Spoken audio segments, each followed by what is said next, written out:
Jesus Nazareno, awit at papuri, alay namin sa'yo, dinggin ang dalangin at pagsamo ng bayan mo.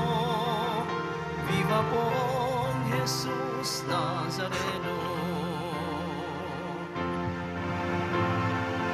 Tayo ngayon ay magtipon at sambahin ang poon. Magdiwang tayo sa ating debosyon, purihin ang Panginoon. Viva po Jesus Nazareno, awit at papuri, alay namin sa'yo, dinggin ang dalangin at pagsamo ng bayan mo. Viva po Jesus Nazareno.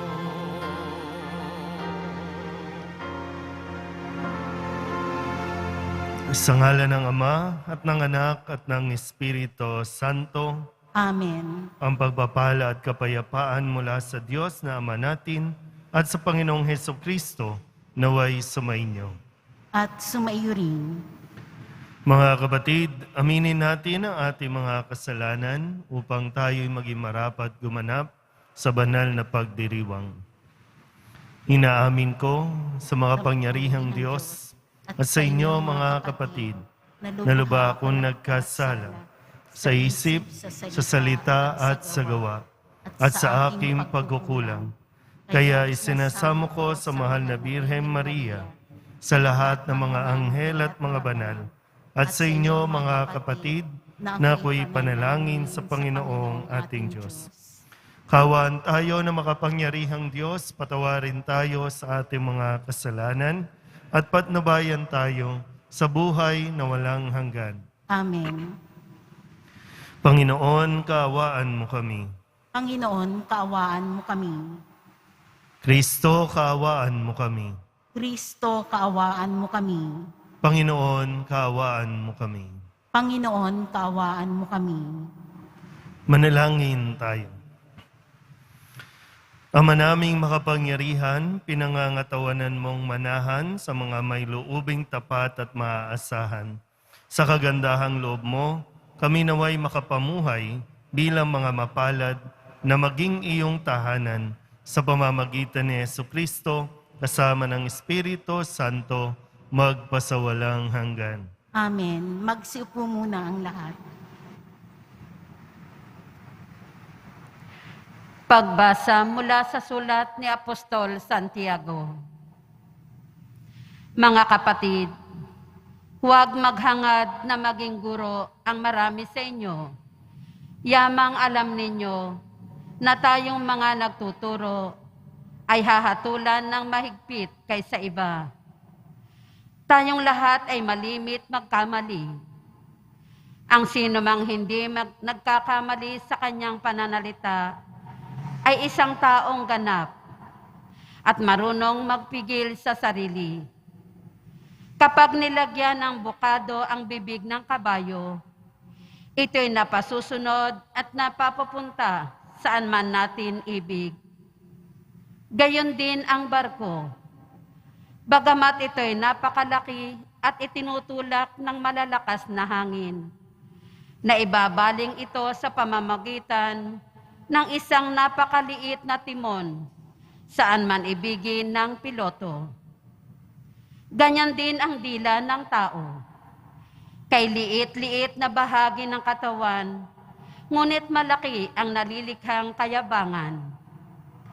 Isipin na lamang ninyo na palalagablab ng isang maliit na apoy ang isang malawak na kagubatan.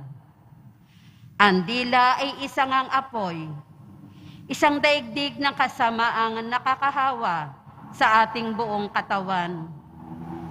Mula sa impyerno, ang apoy nito at pinapag-aapoy ang lahat ng buhay ng tao. Lahat ng uri ng ibon at hayop na lumalakad o gumagapang o nakatira sa tubig ay kayang supilin at talagang nasusupil ng tao. Ngunit walang makasusupil sa dila. Ito'y napakasama at walang tigil. Puno ng kamandag na nakamamatay. Ito ang ginagamit natin sa pagpupuri sa ating Panginoon at Ama. At ito rin ang ginagamit natin sa pag-alimura sa tao na nilalang na kalarawan ng Diyos. Sa iisang bibig nang gagaling ang pagpupuri at pag-alimura. Hindi ito dapat mangyari, mga kapatid. Ang salita ng Diyos. Salamat sa Diyos. Poon kami iyong ingatan, huwag mo kaming pabayaan. Poon kami iyong ingatan, huwag mo kaming pabayaan. Ako poon, iligtas mo sana. Mabubuting tao ngayon ay wala na. Wala nang matapat ngayong makikita. Pawang sinungaling sa isa at isa. Pakunwaring lahat ang salita nila. Poon kami iyong ingatan, huwag mo kaming pabayaan.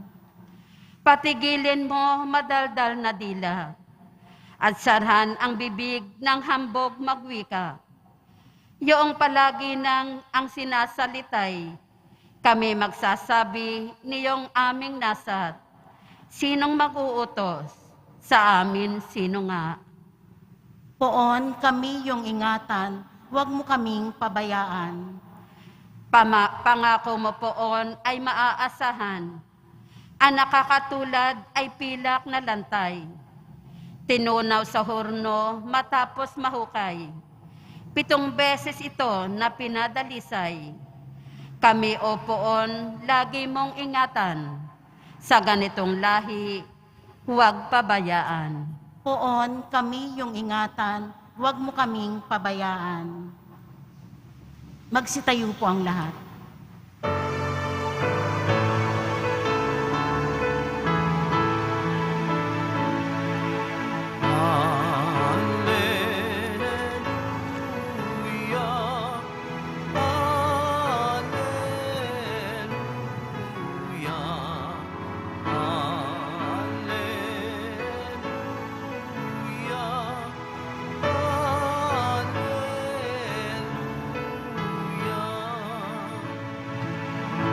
Nagsalita ang Diyos Ama, ang anak kong sinisinta, ay narito, dinggin niyo siya.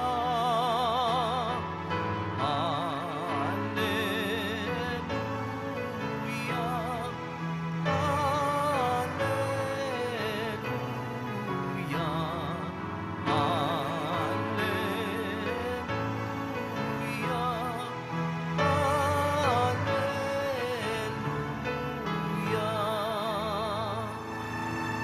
Sumainyo ang Panginoon. At sumaiyo rin. Ang mabuting balita ng Panginoon ayon kay San Marcos. Papuri sa iyo, Panginoon. Noong panahong iyon, umakyat si Jesus sa isang mataas na bundok. Wala siyang isinama, kundi sina Pedro, Santiago at Juan. Samantalang sila'y naroon, nakita nilang nagbagong anyo si Jesus. Nagningning ang kanyang kasuotan na naging puting-puti, ano pat walang sinumang makapagpapaputi ng gayon. At nakita ng 3 alagad ni Moises at si Elias na nakikipag-usap kay Jesus. Sinabi ni Pedro kay Jesus, "Guro, mabuti pa'y dumito na tayo. Gagawa po kami ng 3 kubol, isa sa inyo, isa kay Moises, at isa kay Elias." Hindi nalalaman ni Pedro ang kanyang sinasabi sapagkat masyado ang takot niya at ng kanyang mga kasama. At nililiman sila ng isang alapaap at mula rito'y may tinig na nagsabi, "Ito ang minamahal kong anak, pakinggan ninyo siya." Pagdaka, tumingin ang mga alagad sa paligid nila at nakitang wala na silang kasama roon kundi si Jesus. Habang bumababa sila sa bundok, ay mahigpit na itinagubilin sa kanila ni Jesus. Huwag ninyong sasabihin kanino man ang inyong nakita, hanggat hindi muling nabubuhay ang anak ng tao. Sinunod nila ang tagubiling ito, ngunit sila'y nagtanungan kung ano ang kahulugan ng sinabi niyang muling pagkabuhay. At tinanong nila si Jesus, bakit po sinasabi ng mga eskriba na dapat munang pumarito si Elias? Tumugon siya, paririto nga si Elias upang ihanda ang lahat ng bagay. Kung gayoy, bakit sinasabi ng kasulatan na ang anak ng tao'y hahamakin at magtitiis ng maraming hirap? Sinasabi ko sa inyo na pumarito na si Elias at ginawa sa kanya ng mga tao ang gusto nila, ayon sa sinasabi ng kasulatan tungkol sa kanya. Ang mabuting balita ng Panginoon. Pinupuri ka namin, Panginoong Hesukristo. Magsiupo muna tayong lahat. Isang magandang araw po sa inyong lahat. Muli, naririto na tayo sa pagtatapos ng ika-6 na linggo sa karaniwang panahon, Sabado.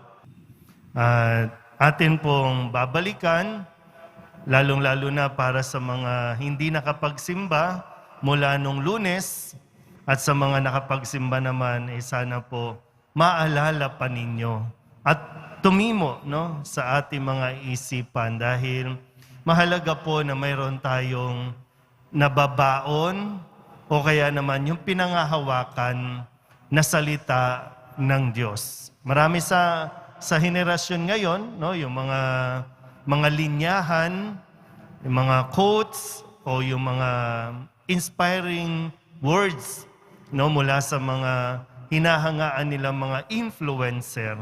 Pero sana po, lalo tigit i-consider natin ng number 1 influencer ay ang poong Jesus Nazareno. At ang tanging maibibigay niya, hindi lang basta sa salita, maging sa gawa. Kaya sana po makuha natin. Nung Lunes, may mga nakikipagtalo kay Jesus ng mga Pariseo. Nakikipagtalo base sa kanilang kaalaman, sa mga kautusan, pero sadyang sarado ang kanilang isipan, kaya ang ginawa ni Jesus, iniwan niya sila at pagsakay sa bangka, tumawid sa ibayo. So kung useless po kasi, useless makipagtalo sa isang taong sarado na ang isip. Wala itong tatanggapin na paliwanag. Kaya may mga pagkakataon na huwag mong sayangin ang oras at panahon mo, iwanan mo na yan. Iwanan mo na. Kung sakali lang, baka mga sitwasyon po ninyo, may ganyan, Ngayon sa mga social media, palitan ng mga hindi na matapos, iwanan mo na. Sayang Sayang ang energy mo, sayang ang panahon mo. Magkakasakit ka lang sa mga yan.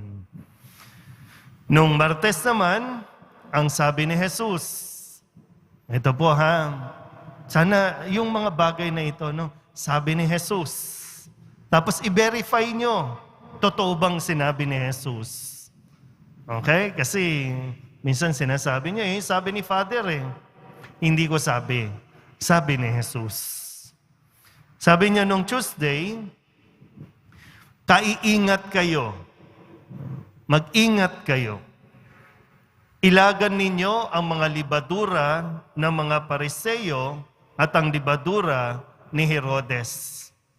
Ano po ba yung libadura? Pag sinabing libadura ng Pariseo, mag-ingat kayo na huwag maging pakitang tao lang ang ating mga ginagawang pagsisimba o yung mga ritual.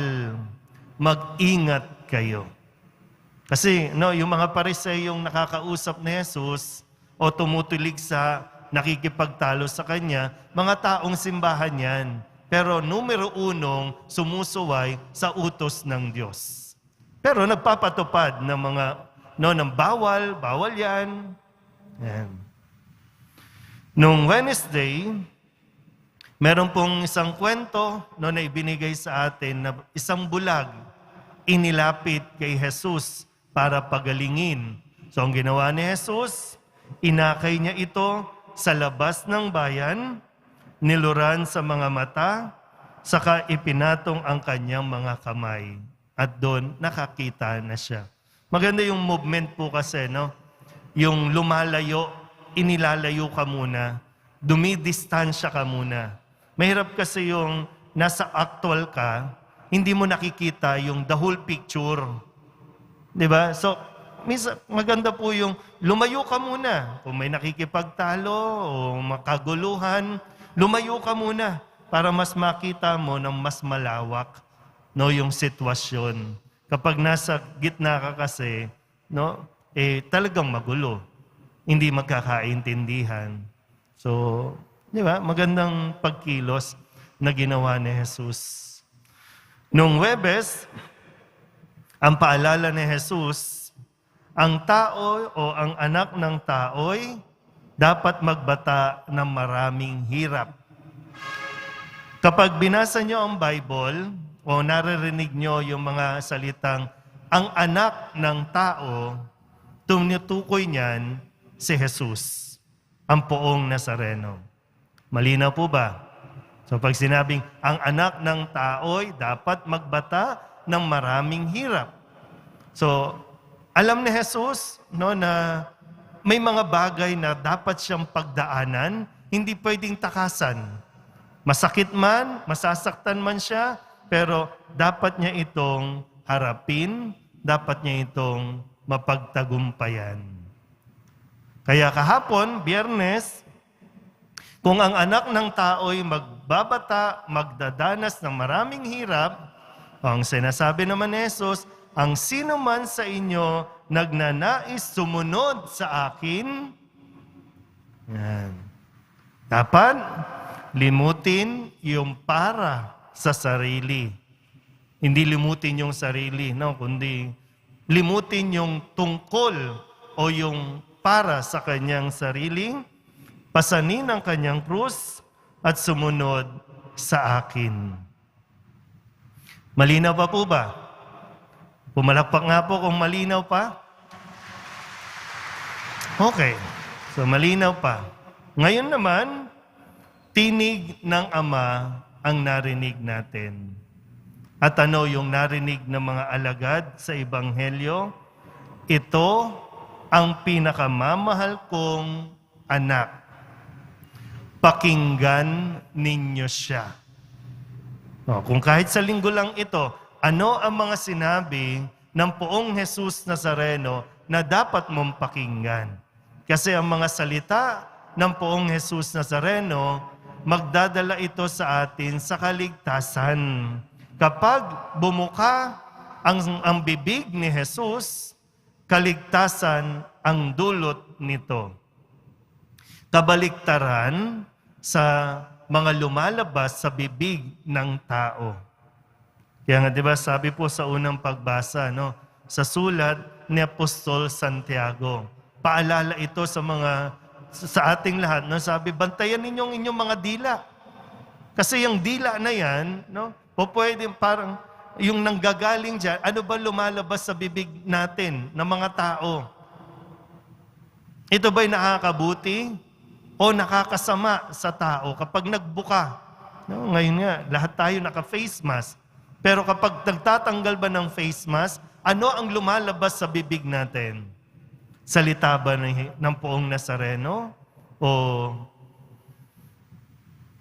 wala, hindi ko alam kung anong lumalabas sa bibig natin. Ang dami kasi ngayon, puro siraan, batuhan ng mga salitaan. Ano nangyayari sa atin? Nakakabuti ba? Gumaganda ba ang kalusugan natin? So sana po, sikapin natin na katulad ni Jesus, ang mga lumalabas sa bibig ay para sa kaligtasan at kabutihan ng lahat ng nakikinig sa Kanya. Amen. Magsitayo na po ang lahat.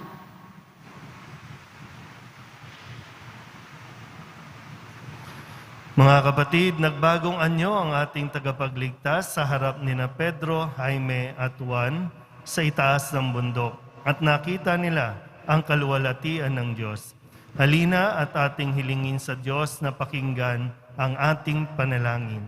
Ang ating pong itutugon, Ama, punuin mo kami ng iyong kaluwalhatian. Ama, punuin mo kami ng iyong kaluwalhatian. Ang mga pinuno ng ating simbahan sa pamamagitan ng kanilang pagpapaliwanag at paggabay, naway akayin tayo sa kaluwalhatian ng makalangit na tahanan. Manalangin tayo. Ama, punuin mo kami ng iyong kaluwalhatian. Tayo naway gawing laging mulat sa tuwinang presensya at luwalhati ng Diyos sa pagbabagong anyo ni Jesus. Manalangin tayo. Ama, punuin mo kami ng iyong kaluwalhatian. Ang lahat ng tao naway asamin ang makapiling ang Diyos kasama si Maria at lahat ng banal sa langit. Manalangin tayo. Ama, punuin mo kami ng iyong kaluwalhatian. Ang mga nagdurusa ng pagpakasakit, naway ang nagbagong anyong si Kristo, ang maging kanilang tanda ng kalakasan ng kalooban. Manalangin tayo. Ama, punuin mo kami ng iyong kaluwalhatian. Ang ating mga mahal na yumao, naway masiyahan sa banal na pagkakita sa banal na kaluwalhatian ng Diyos. Manalangin tayo. Ama, punuin mo kami ng iyong kaluwalhatian. Idulog din natin sa Panginoon ang ating mga personal na kahilingan at mga panalangin para sa ating mga pamilya. Ganon din ang lahat ng mga misang pasasalamat, special na intensyon at mga kaluluwa na hinihiling na ipagdasal sa misang ito.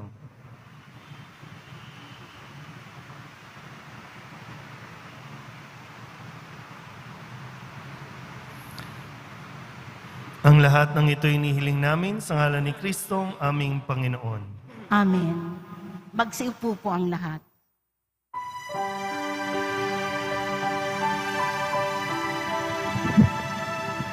O Diyos, awang di mabilang, tanggapin mo yaring aming alay, gawin ito bilang tanda ng aming kaligtasan. Narito, O Ama, alak at tinapay, mula ng lupa at ng aming paggawa. Magsitayo po ang lahat. Manalangin kayo mga kapatid upang paghahain natin ay kalugdan ng Diyos Amang makapangyarihan. Tanggapin nawa ng Panginoon itong paghahain sa iyong mga kamay, sa kapurihan niya at karangalan sa ating kapakinabangan at sa buong sambayanan niyang banal. Ama naming lumikha, kami naway dalisayin at panibaguhin ng aming gaganaping paghahain. Kami naway itaguyod ng gagawin naming ito sa pagnanais naming sundin ang loob mo sa pamamagitan ni Jesucristo kasama ng Espiritu Santo magpasawalang hanggan. Amen. Sumainyo ang Panginoon. At sumaiyo rin, Itaas sa Diyos ang inyong puso at diwa. itinaas na namin sa Panginoon. Pasalamatan natin ang Panginoong ating Diyos. Marapat na siya ay pasalamatan. Ama naming makapangyarihan, tunay ngang marapat na ikaw ay aming pasalamatan. Sa iyong paglingap at kagandahang loob, ang tao'y nilikha mo at pinangasiwa sa sansinukob. Sa hangad mong siya'y iwastong lubos, siya'y pinagdusa mo sa kanyang pagtalikod. Sa iyong paggiliw, iyong ipinahintulot na makabalik siya sa pamamagitan ni Kristo Jesus. Kaya kaysa ng mga anghel na nagsisiawin ng papuri sa iyo, nang walang humpay sa kalangitan, kami nagbubunyi sa iyong kadakilaan. Santo, Santo, Santo, Panginoong Diyos ng mga hukbo, napupuno ang langit at lupa ng kadakilaan mo, o sana sa kaitaasan, pinagpala ang naparirito sa ngalan ng Panginoon, o sana sa kaitaasan, magsilud po ang lahat.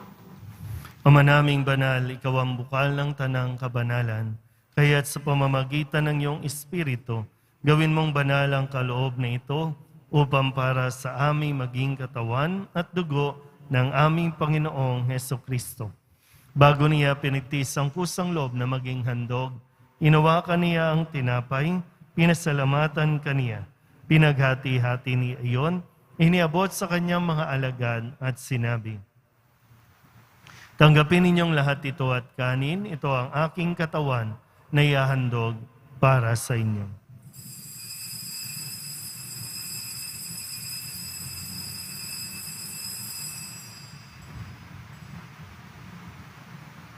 Gayun din naman nang matapos ang hapunan, inawakan niya ang kalis, muli kaniyang pinasalamatan. Iniabot niya ang kalis sa kanyang mga alagad at sinabi, "Tanggapin ninyong lahat ito at inumin. Ito ang kalis ng aking dugo, ng bago at walang hanggang tipan. Ang aking dugo na ibubuhos para sa inyo at para sa lahat, sa ikapagpapatawad ng mga kasalanan. Gawin ninyo ito sa pag-alaala sa akin."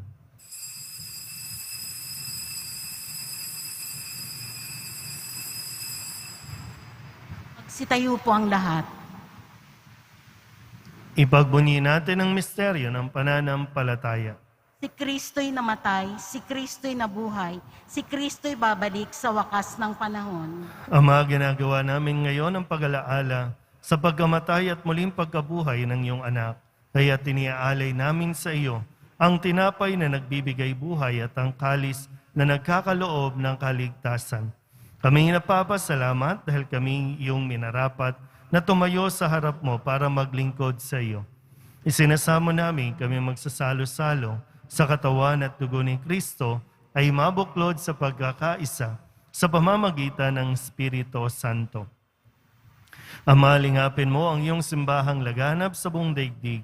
Puspusin mo kami sa pag-ibig kay San Francisco na aming Papa at ni Jose na aming Obispo at ng Tanang Kaparian. Alalahanin mo rin ang mga kapatid naming nahimlay na may pag-asang sila'y muling mabubuhay, gayon din ang lahat ng mga pumanaw. Kawaan mo sila at patuloyin sa iyong kaliwanagan. Kawaan mo at pagindapating kaming lahat na makasalo sa iyong buhay na walang wakas. Kaysa ng mahal na Birhen Maria na Ina ng Diyos, ng kabiyak ng puso niyang si San Jose. Kaysa ng mga apostol at ng lahat ng mga banal na namuhay dito sa daigdig ng kalugod-lugod sa iyo, may pagdiwang nawa namin ang papupuri sa ikararangal mo sa pamamagitan ng iyong anak na aming Panginoong Hesukristo. Sa pamamagitan ni Kristo, kasama niya at sa Kanya, ang lahat ng parangal at papuri ay sa iyo, Diyos amang makapangyarihan, kasama ng Espiritu Santo, magpasawalang hanggan. Amen, amen, amen, amen.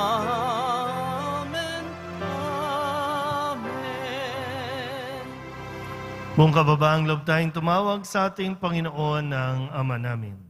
Ama namin, Sumasalangit ka, sambahin ang ngalan mo, mapasa amin ang kaharian mo, sundin ang loob mo dito sa lupa para nang sa langit.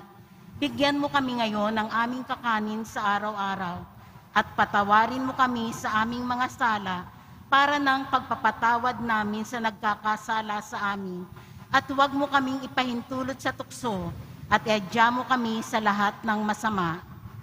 inihiling namin kami iadya sa lahat ng masama, pagkalooban ng kapayapaan araw-araw, iligtas sa kasalanan at ilayo sa lahat ng kapahamakan. Samantalang aming pinananabikan ang dakilang araw ng pagpapahayag ng tagapagligtas naming si Jesucristo. Sapagkat iyo ang kaharian at ang kapangyarihan at ang kapurihan magpakailanman. Amen. Panginoong Jesucristo, sinabi mo sa iyong mga apostol, kapayapaan ang iniiwan ko sa inyo, aking kapayapaan ang binibigay ko sa inyo. Tunghayan mo ang aming pananampalataya at huwag ang aming mga pagkakasala. Pagkalooban mo kami ng kapayapaan at pagkakaisa ayon sa iyong kalooban, kasama ng Espiritu Santo, magpasawalang hanggan. Amen. Ang kapayapaan ng Panginoon ay laging sumainyo. At sumaiyo rin. Magbigayan po tayo ng kapayapaan sa isa't isa. Kordero ng Diyos na nag-aalis ng mga kasalanan ng sanlibutan, maawa ka sa amin.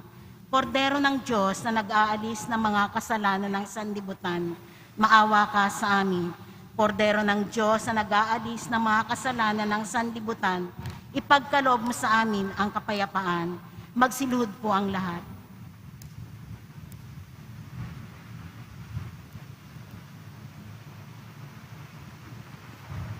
Ito ang kordero ng Diyos. Ito ang nag-aalis ng kasalanan ng sanlibutan. Mapalad ang mga inaanyayahan sa kanyang piging. Panginoon, hindi ako karapat-dapat na magpatuloy sa iyo, ngunit sa isang salita mo lamang ay gagaling na ako.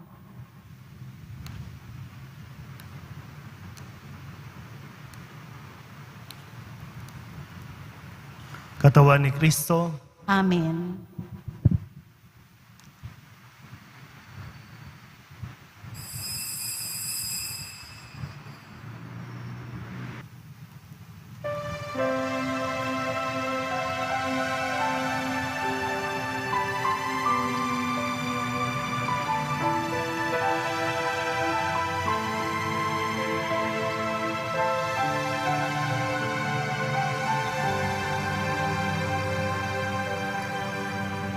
Ang Panginoon ang aking tanglaw, sa panganib ako'y iingatan.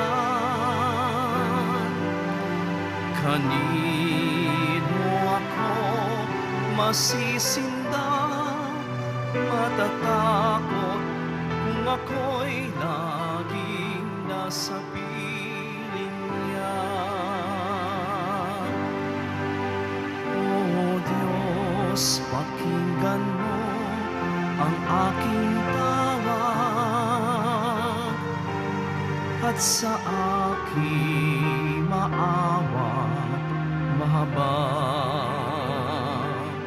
Buhay ko may pagtangkaan, buhay ko may pagpantaan, sa'yo pa rin magtitiwala kailanman. Ang Panginoon ang aking tanglaw, sa panganib ako'y iingatan. Kanino ako masisindak, matatakot kung ako'y laging nasa piling niya. O Diyos, sana'y pahintulutan, mamalagi sa banal mong harapan. Ang tinig mo'y mapakinggan, pag-ibig mo'y maramdaman, kadakilaan mo't ganda'y masaksihan. Ang Panginoon ang aking tanglaw, sa panganib ako'y iingatan. Kanino ako masisindak, matatakot kung ako'y laging nasa piling niya. O Diyos, sana'y pahintulutan, mamalagi banal mong harapan. Ang tinig mo'y mapakinggan, pag-ibig mo'y maramdaman, kadakilaan mo't ganda'y masaksihan. Ang Panginoon ng aking tanglaw, sa panganib ako'y iingatan. Kanino ako masisindak, matatakot kung ako'y laging nasa piling niya. Kung ako'y laging nasa piling niya. Tumayo po ang lahat. Manalangin tayo. Ama naming mapagmahal, kaming pinapagsalo mo sa banal na pakikinabang, ay gawin mong laging manabik na pagsaluhan ang kaloob mong ito sa aming ikabubuhay sa pamamagitan ni Jesucristo kasama ng Espiritu Santo magpasawalang hanggan. Amen. Mahal na pong Jesus Nazareno, inihayag mo sa pamamagitan ng krus ang walang maliw na pag-ibig ng Diyos sa sangkatauhan. Pakinggan mo ang kahilingan ng iyong angkan na nagsusumamo sa iyo. Makamtanawa nila ang iyong katugunan at tanggapin ang kasagutan na may utang na loob na tinatanaw. Basbasan din po ninyo ang kanilang mga imahin at dasalan sa pamamagitan ng bendisyon na ito, naway maalala nila ang mga pangako nila noon sa binyag na ikaw ang kanilang ibigin at paglilingkuran bilang Panginoon magpasawalang hanggan. Amen. At pagpalain kayo ng makapangyarihang Diyos, Ama at Anak at Espiritu Santo. Amen. Umayo kayong taglay ang kapayapaan ng Poong Jesus Nazareno. Salamat sa Diyos. Magandang araw po.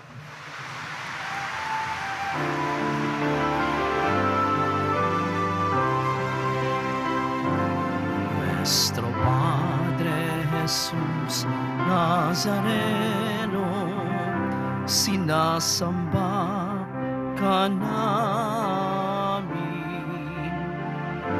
pinipintuho ka namin, aral mo ang aming buhay at kaligtasan. Nuestro Padre Jesus Nazareno, iligtas mo kami sa kasalanan. Ang krus mo kinamatayan ay sagisag ng aming kaligtasan. Nuestro Padre Jesus Nazareno, dinarangan ka namin. Nuestro Padre Jesus Nazareno, niluluwalhati ka namin. Nuestro Padre Jesus Nazareno, dinarangan ka namin. Nuestro Padre Jesus Nazareno,